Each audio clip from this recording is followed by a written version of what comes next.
All right, just going to give you guys a closer look at that castaway that I tracked. I got 4 of them here.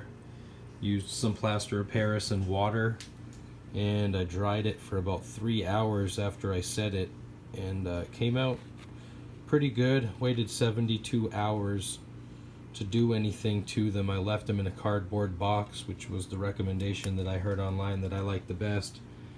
So they sat in a cardboard box for the last 3 days, and then today I washed them off and got a lot of the dirt and rocks off of there. There's still some on there. There's still a little that maybe could come off of this one, but it was really thin. I didn't want to scrub it too hard.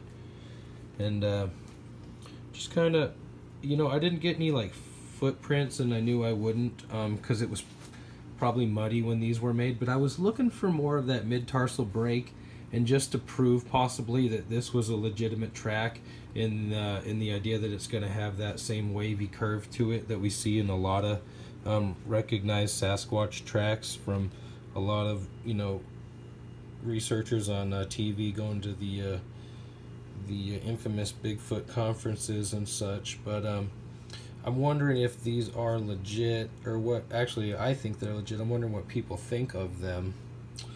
Just the fact that that duck wing was found right there, that kind of keyed me off to them, and that's what I'm looking for, is that break. I find that in other tracks that I've found. I have another video called "Is This a Sasquatch Footprint?" And it shows that same thing. Clear impression on a hill of sand with that curve in the middle of the foot there. So we kind of see it in a lot of them. This one, I don't know, I kind of regret actually casting this one. It was fairly flat, but it had kind of good toes. You can actually kind of see it raised here, so that's what I was going for in that one. But it doesn't show the curve as much. But I thought these 3 really show the weight of the creature and the displacement of the earth. But I couldn't resist with this one. I think you can see there the raised parts, so it was kind of visible when I made the casting. I think this is the first one I made, and the plaster was a little bit thicker on this one. I don't know that it was necessarily a bad thing, but they all came out, I think they all came out pretty good. So anyway, just wondering what people think about that curve in the foot, and if that goes along with other verifiable Sasquatch tracks. But it's kind of cool just to have my own tracks now, whether or not I'll just store these away somewhere or what. It's just kind of cool to have something to break out. And then also, while I was up there waiting for the tracks to dry, just had a super lucky day. I found this quartz crystal point. This was just laying in the ground like this, like you might see any other rock. But when I pulled it out, I realized it's actually a crystal point. It's been worn down a little bit, but it's got these hematite inclusions in there. That's iron that makes that red. You can look up quartz crystal with hematite inclusions properties, and it'll tell you the properties. Stones have different frequencies and resonances, and they say there's a lot of power in the quartz. This is how they make computers. This is how we're communicating right here on the internet, thanks to crystals. So this was a stellar find, just to find that in nature. I've only had that happen a few times, so this was a super lucky find.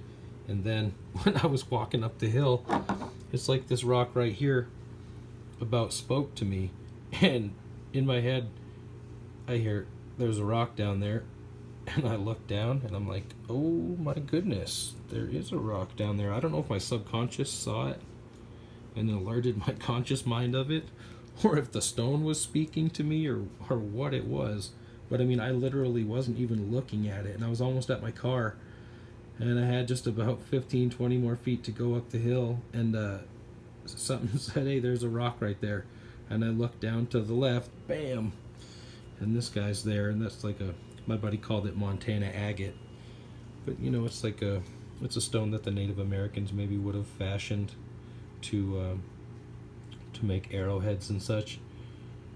I don't think this is necessarily worked. Just when you get it cracking, it looks like that. But also when you do flint work, you get some marks like that when you're doing knapping on these kind of stones and arrowheads. But this is probably just broken away and cracked, and this is what's left of it. Probably part of from a rock quarry where they're just blasting out a bunch of rock. But anyway, this stone, man, I've been using this as a healing stone and like massaging myself with it, and just kind of rubbing it across sore parts of my body with a little bit of oil.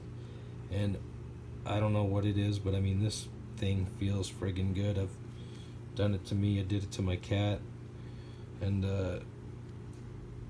I don't know the properties of this stone per se, but it feels like a healing stone to me. So anyway, I had a super lucky day finding the footprints, finding those stones when I went back, and successfully casting these footprints. I couldn't be happier. Appreciate you guys watching, and anxious to hear what anybody has to say. Thanks a lot. Have a good day.